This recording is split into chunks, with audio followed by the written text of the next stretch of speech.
Looking back over the videos done earlier this morning, I realised I didn't answer one question that I'm sure will be running through your mind, and that is, if it's so important to make sure that we've got the neutral side of the mains connected to the chassis, why on earth is the lead not marked as neutral and live? And the reason for that is the set will work whichever way round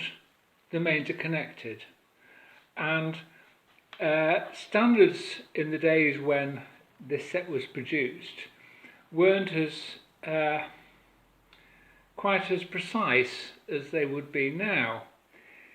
Now bear in mind that although I've said if the mains were connected the other way round, and if then one side of the mains was disconnected, there's potential for all this metalwork to be at mains live potential.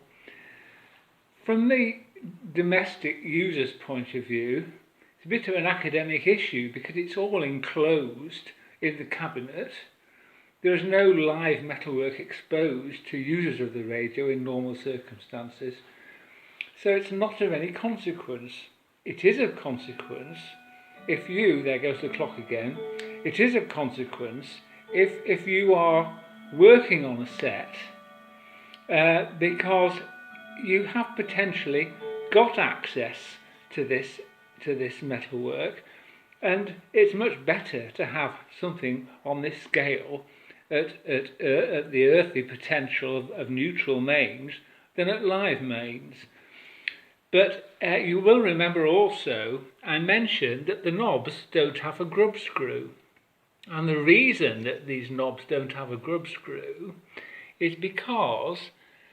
if the mains were connected with the live to chassis, there is potential for all these spindles to be live as well. So the design of a set makes sure that there's no exposed metalwork available to be touched by the domestic user, not even by way of a sunken metal grub screw in a Bakelite knob, hence push-on knobs. The reason that in the 1937 set over there are grub screws is because the power supply system is a different design altogether, and there's no direct connection between the metalwork of the chassis and the main supply. So that's all just worth bearing in mind. Even in the cabinet, you'll see it when we put it back together, those